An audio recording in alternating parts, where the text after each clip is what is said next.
Welcome to the Real Estate Syndication Show. Whether you are a seasoned investor or building a new real estate business, this is the show for you.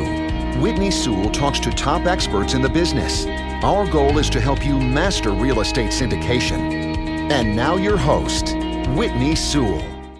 This is your daily real estate syndication show. I'm your host, Whitney Sewell. Today, our guest is Kevin Bupp. Thanks for being on the show, Kevin.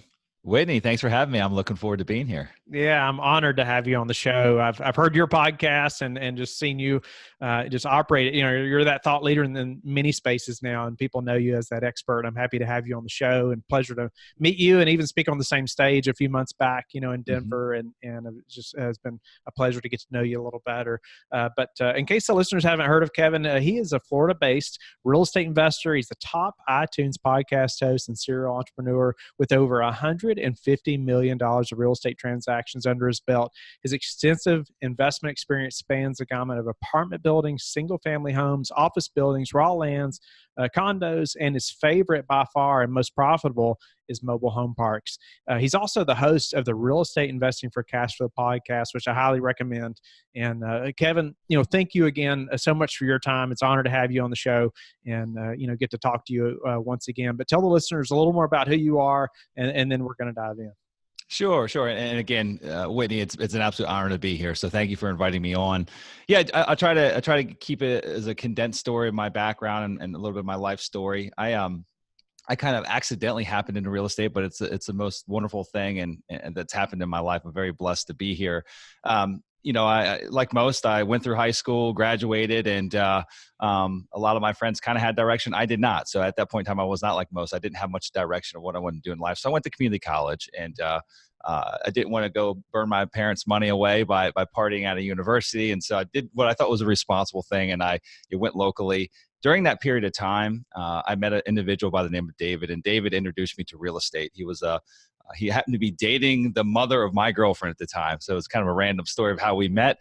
Dave was a local real estate investor. He owned a bunch of single family and smaller multifamily properties in Pennsylvania where I grew up. And Dave and I became friends. And not a long time after him and I first met, I'm not sure why. I still don't know to this date, and I don't think I've ever asked him this question, but he invited me. He must have saw something in me because he invited me to a real estate conference. I never even had expressed much of an interest in what he was doing. However, he invited me to a 3-day conference that he had already paid for. His partner couldn't attend with him, and so he invited me to go in their spot, take their spot, and I did. And it was a life-changing event. It really was the turning point in my life where I saw something now that gave me direction, that gave me purpose, that got me excited, and just gave me that enthusiasm to get up every day and just, you know, kind of run full steam at it. And so left that 3-day event and essentially went to Dave and say, hey, I like everything that I learned this past weekend, but I'm overwhelmed and I don't know where to start. Like, there's a lot going on here. There's a lot of smart people in this room. I think I could be one of them. But I need a little bit of guidance. You know, how can I help you in your business? How can I, you know, help you grow your business? You know, how can I take some work off your plate? You know, I'd love to be around you more. You know, we were friends at that point, so we already enjoyed being around each other, but I said, how can I be around you even more? And how can I give value to you in your business? And he graciously accepted the offer. And what I did, Whitney, is in between tending bar in the evenings and going to school during the day, I was at David's home office or out in the field with him. I was running errands. I'd go get him coffee. I mean, whatever I had to do to be around him on a daily basis, I did. And I did that for a little over a year before buying my first property, before I felt comfortable to actually spend my own money and take the leap of faith and buy my first investment property. And that was back when I was 20 years old. Bought my first property when I was 20, and that's really all I've done since then. I've owned other types of business. I've owned a mortgage company and other businesses outside of real estate, but real estate's always been my core. You know, I very quickly accumulated a large portfolio of single-family rentals, both in Pennsylvania and then in Florida when I moved down a few years after. And also started acquiring multifamily properties during that period. And this is kind of leading up to 2008. You know, everything was going great. The economy's super strong. Everyone's making money in real estate, even waiters and waitresses. And you know, just about anyone was making money in real estate at that point in time. And so the roller coaster was going up, up, up, up, up. And somewhere around late 2006, early 2007, I started seeing some slowdowns happen. And before I knew it, 2008 was right on my tail. And we had a very, very challenging time with our real estate down here in Florida, and lost just about everything. It crashed pretty quickly, pretty aggressively, and pretty much had to start over my entire life at that point in time. And so that's kind of the general background of how I got into real estate, and what brought me up to, to kind of where we are today, at least. There was a period of a couple of years, Whitney, where I stepped away from real estate. I'd never been through anything like that before. I was in my 20s still, and had never experienced, such a thing. I only knew going up and making money. I didn't know what bad credit meant. I didn't know what, being broke or not having any credit cards or anything like that I could rely on.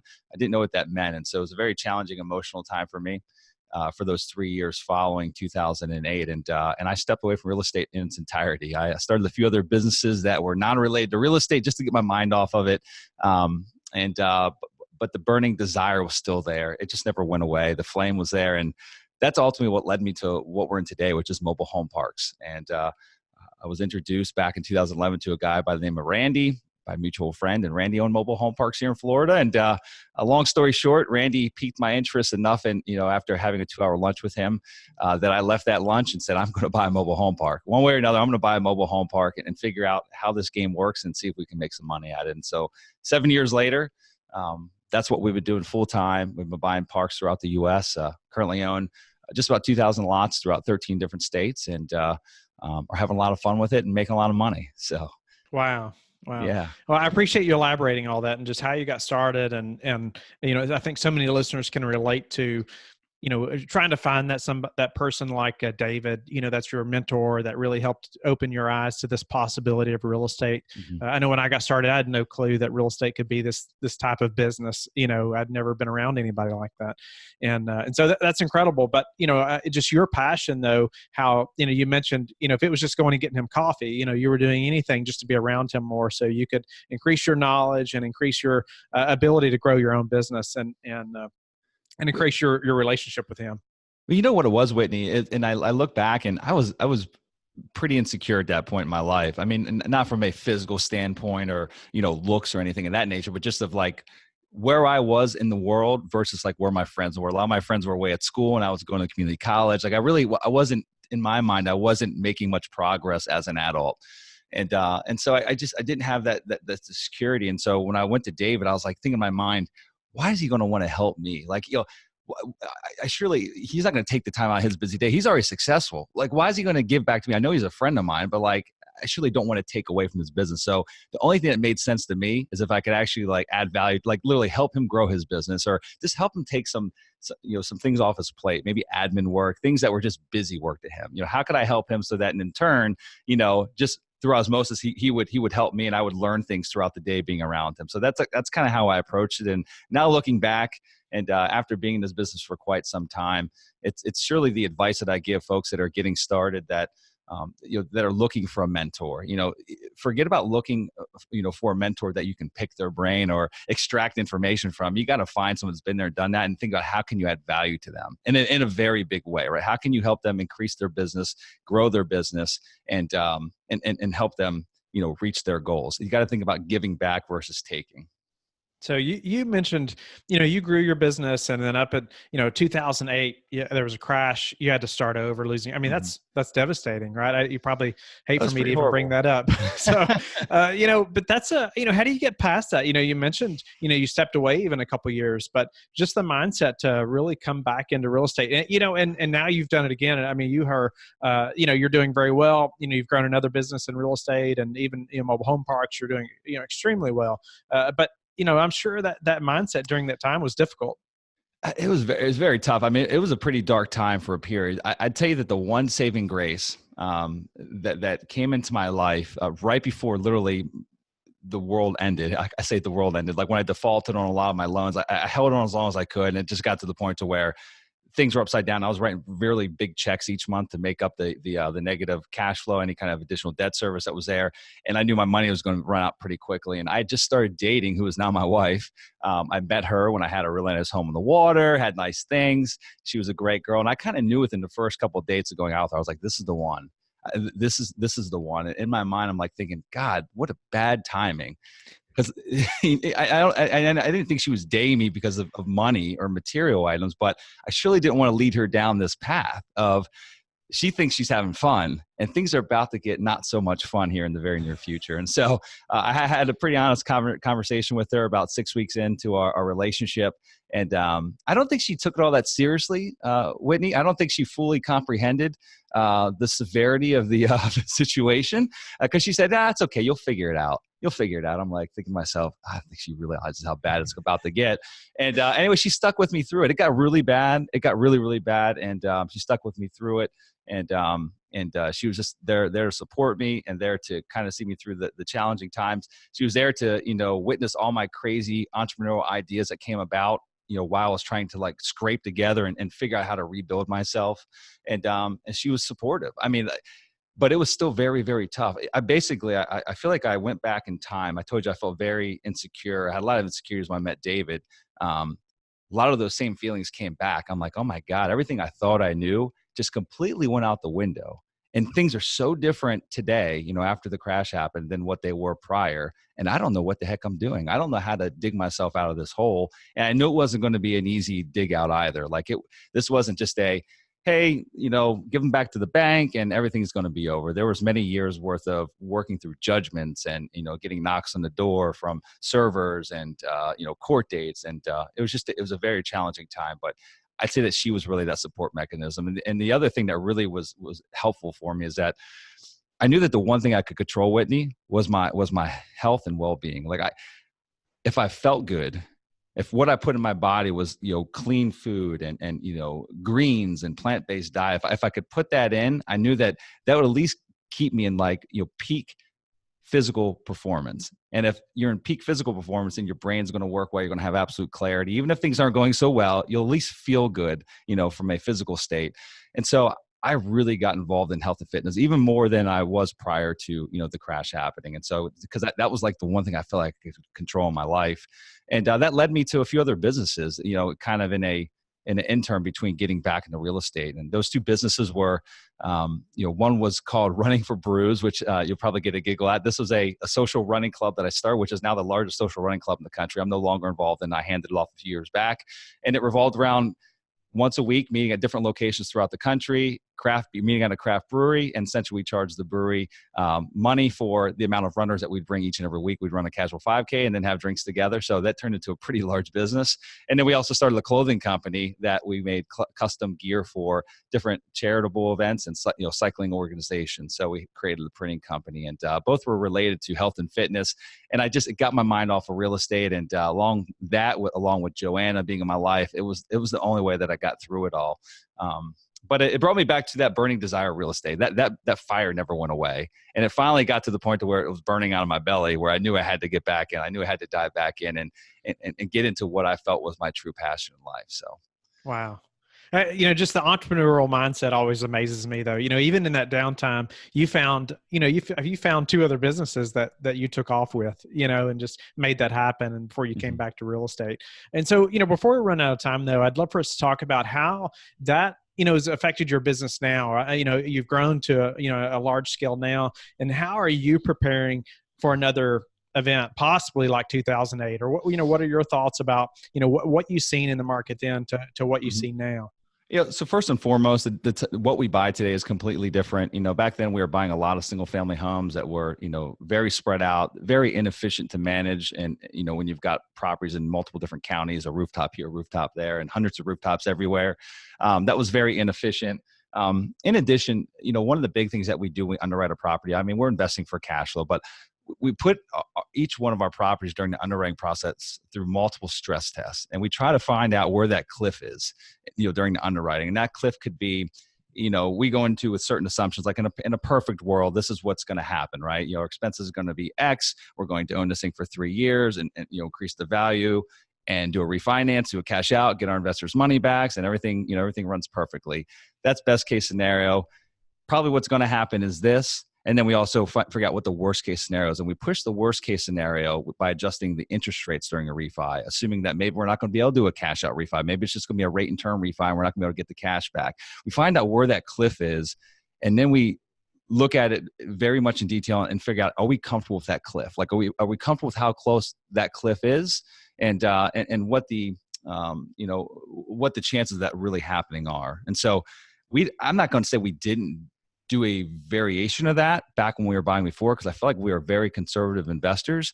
However, we surely didn't go into as much detail, and we didn't look at it from multiple different lenses. And we've got some very smart people in our office here as well, folks that have been in the business 10, 15, 20 years, that have been through a crash before, that have been on different sides of the table. And so it's not just my eyes looking at it. We've got an entire team that puts their eyes on these properties prior to us purchasing them. So, and then last case is we're buying mobile home parks, and I like to think of it as our mobile home parks are by no means the lowest quality of living in any market that we have, but they are by far the cheapest. And so you can pick any market where we own a mobile home park today. I don't care, pick any of the one of the cities.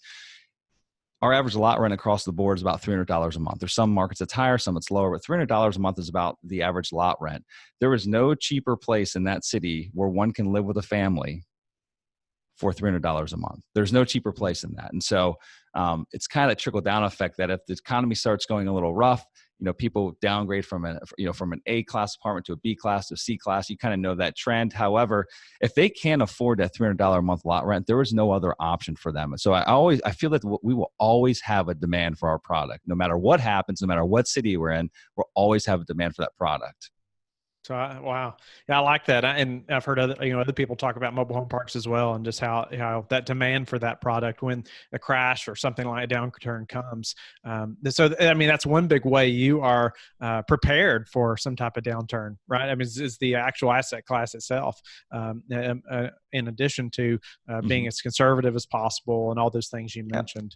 We're also very conservative on the buy side. I mean, our leverage point across the board is somewhere around like 67, 68%.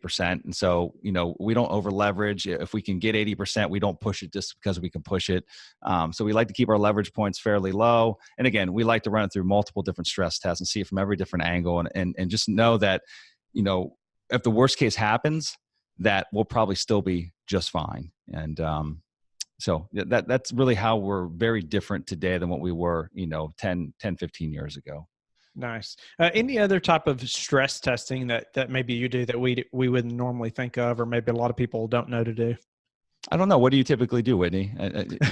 It's a lot of what, it's a lot of what you just said, but obviously thinking about the financing, or thinking about, when the debt is due, or if rents are, have to come down, $100 a unit, what is that going to do to us? Or, if we can't make the projections, for some odd reason, or maybe, it can't make the projected rents that we're looking at, and also a boiler goes out, or, different scenarios in conjunction that could possibly, leave you in a very bad position if you don't have a reserve budget or something like that as well. Yeah. So, I mean, we do the same thing. So with rents, if we're, projecting like, let's say CPI +1 or something like that on, over the next 10 years, we'll go look at it by taking out, let's say in 3 years, we'll just skip 3 years of doing rent increases. What does that look like? If we can't capture rent increases in those 3 years, what happens? I mean, can we still keep thriving, or do we start dying? We'll look at the possibility of even losing a few homes, actually having we know that it's not really, there's not much of a chance of that happening. However, people do move their homes every once in a while out of our community. And so if we lose a home a year or 2 homes a year, and have a negative gain, what does that look like? So we do run multiple different scenarios as far as like having enough reserves set aside. Our parks, we either have public utilities or we have private utilities. The parks that have public utilities, there's really not much as far as reserves outside of the normal reserves that we set aside, per lot per year. Normal reserves in a situation like that would be, a sewer line replacement or a water line replacement, maybe a power pole here or there. I mean, nothing really major. However, in the parks that have private utilities, so for example, we own a few parks that have wastewater treatment plants. And so they have their own, centralized treatment system that treats the sewage in the park, kind of like a miniature version of what you'd find in a city or municipality.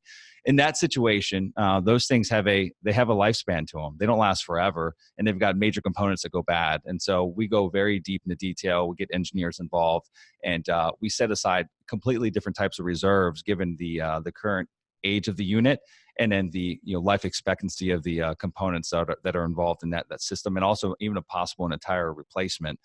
Retire replacements on those systems can be anywhere from $500,000 to $1 million. So that could be catastrophic to a community.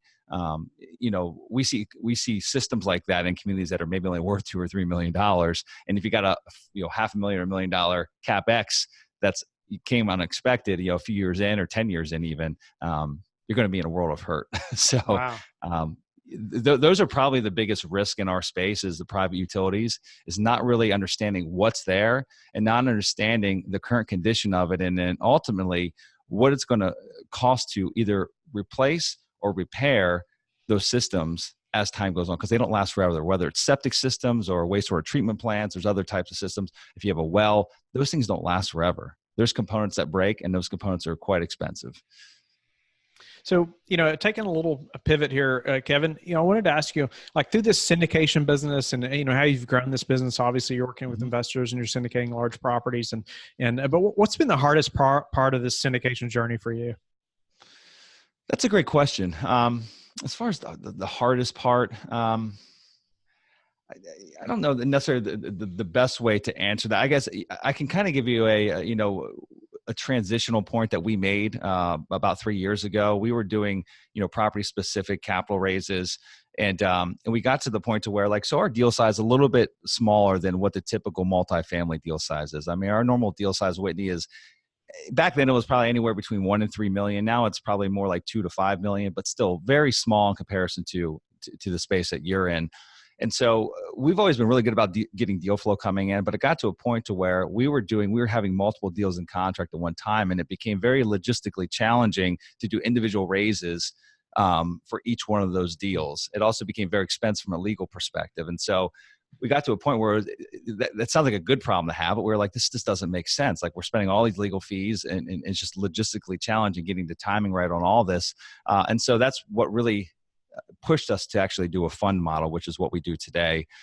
So again, not necessarily the toughest thing, but it was a challenge that we faced. And then we were kind of unknown with the fund. We were unknown. It was unknown of how our investors were going to receive a fund model versus a deal specific raise. And so we kind of, went off into the darkness and put it out there, and it was well received. And so that's the model that we run with today. So I guess it wasn't really a huge challenge or a tough part, but it was definitely a learning experience and a point in time where we had to make a major transition in our business model and, move into that fund model. So. No, that's awesome. That's a hard part or difficulty that I haven't heard before, as far as numerous deals and raising capital, for all those deals. And I can see that, it is a challenge, even if we're doing 2 at a time. I mean, it's a challenge and more challenging, much less if you're doing numerous, mobile home park deals at one time. But I can see too, the fund model, how that could simplify that process in a big way. Yeah, the fund model it's great. It definitely gives you some additional leverage in certain aspects of the business. However, I will also give fair warning to the listeners that it's not a perfect world either. In fact, probably one of the biggest danger points of a fund model is if you don't have consistent deal flow. If you're not confident in your deal flow, it's great if you can raise the money, but if you don't have consistent deal flow, good deals to place that money in, to deploy that capital into, then you run into another challenge that none of us want to deal with, right? You surely don't want to be taking investor capital that you can't deploy into good opportunities in a timely manner. So, wow. Yeah, we could do a whole show on that. Maybe we will in the future. But what's a way that you've recently improved your business that we could apply to ours? I think one of the biggest, not changes, but I think one of the biggest learning points that we've had over the last 2 years is really implementing a system that helps us find or attract the right butts for the right seats. Really finding the right team members that not only just have the experience, but are the right cultural fit.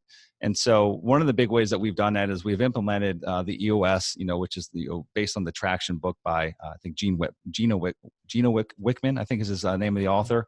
So we have the EOS model implemented into our business today, and that's really helped us attract the right talent, stay organized and ensure that everyone is absolutely clear on their roles, and that we always have the right butts in the right seats, so like really the talent has been a massive shift in our business.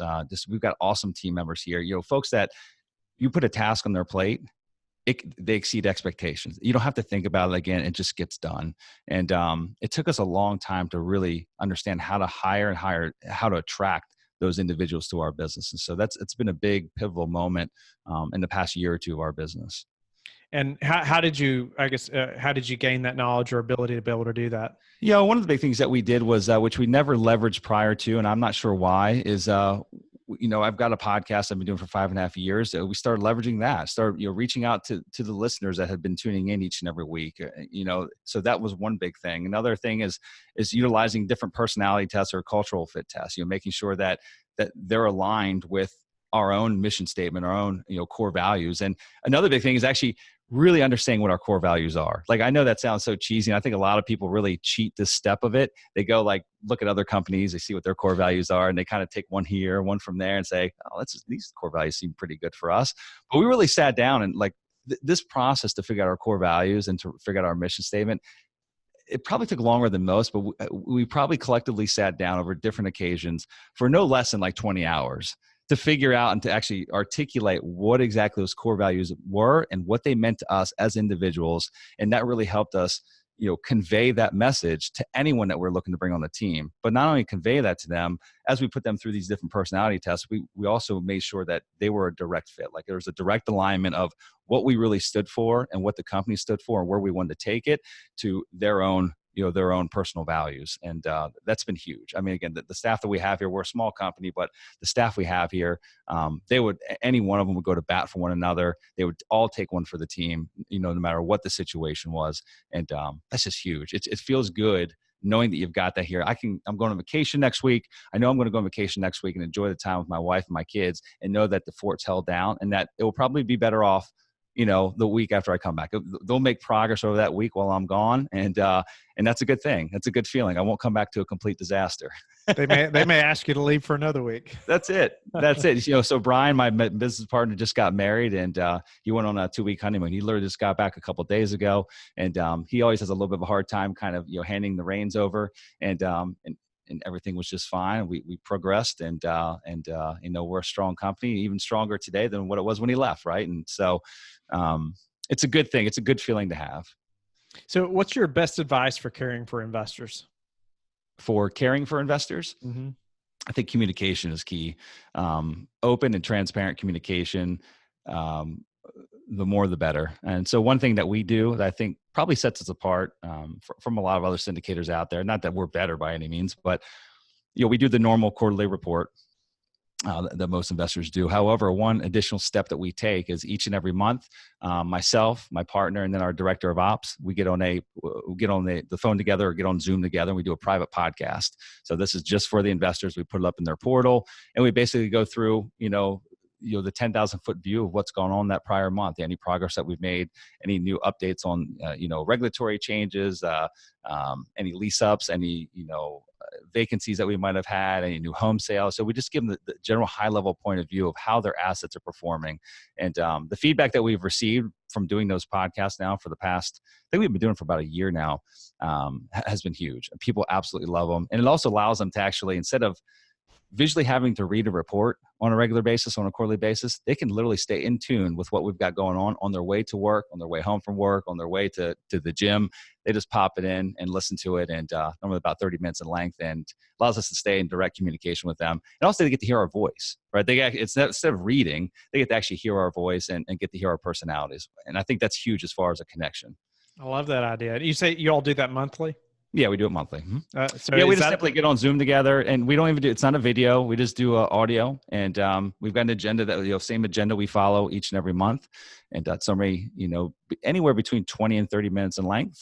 And that's it. And then we upload it. We use IMS. And so we upload it into their investor portal. So everyone's got access to it. We don't have an app or anything like that. So they do have to log into IMS to gain access to that audio. But yeah, once a month. Mm-hmm. Awesome. That's great advice. I was going to ask you about the portal after that, but thank you for answering that as well. But what would you say has been the one thing that's contributed to your success? I think focus is a huge one. I've always been a big proponent of, staying in your lane and trying to, we all get pulled aside from time to time, that shiny object.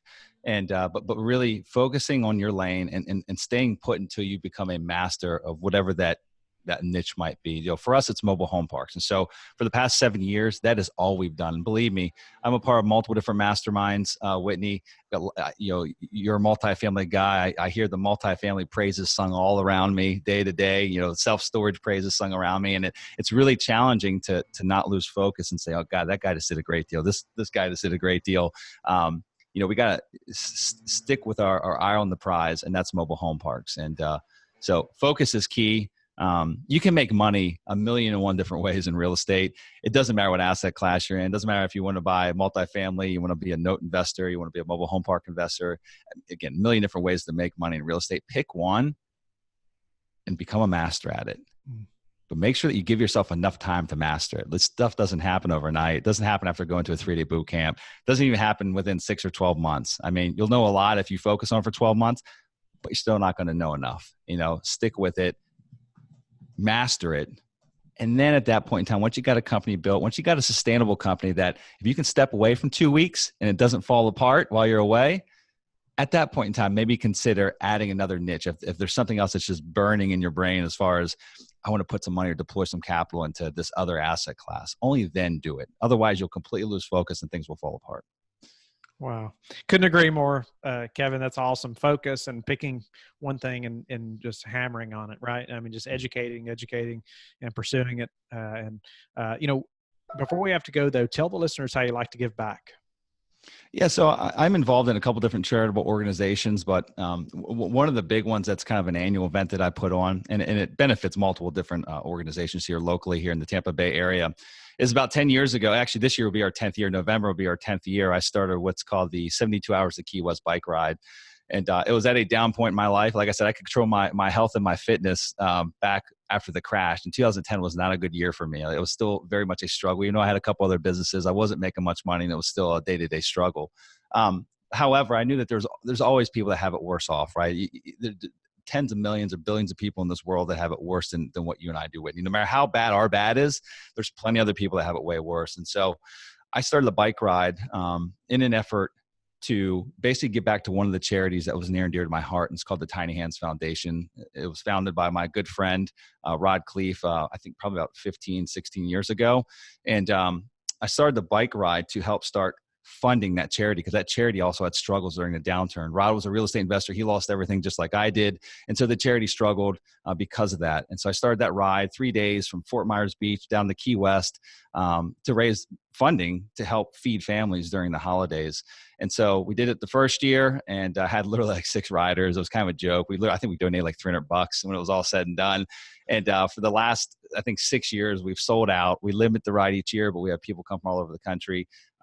Last year, I think we donated $40,000 or $45,000 to the charity. And so we've donated hundreds of thousands of dollars over the last couple of years and have fed, I've lost count of how many families that we fed as a direct result of that ride. And so hundreds of thousands of families here in the Tampa Bay and Southwest Florida regions. So in addition to Tiny Hands, that bike event allows me to selectively choose other charities that I come across during any given year. So I'll give you an example, Whitney. Last year, we keep our boat in the marina. At that marina, there was a dockhand there. I got talking to the guy, and I found out his son has a very rare bone disease where he's already broken like 40 bones, and he was like 7 years old. I mean, he literally could sneeze and he breaks bones. And so he needed a specialty bedroom built. And there was a special bedroom, what have you. And they'd done a bunch of fundraising projects to try to raise the money to do this. And they were like $18,000 short, and like $15,000 of it was a specialty bed that they had to have that would give him mobility through the house and through the hallways and things like that. And that year, I didn't tell this guy. I just heard his story, and a couple months later, we did the bike ride. And we ended up buying his son that bed. Made sure that project came to fruition, and that his son had the bed that he needed. So things like that, it changes every year. I do what's really near and dear to my heart, and that bike ride allows me to do that. Wow. Kevin, thank you so much for sharing that. You've been an amazing guest, and just hearing your story and the value you've added to us has been great. But tell the listeners how they can get in touch with you and learn more about your business as well. Yeah. So my personal website's kevinbupp.com. And then our company website, if you want to see what we've got going on in the mobile home park space, you can go to sunrisecapitalinvestors.com.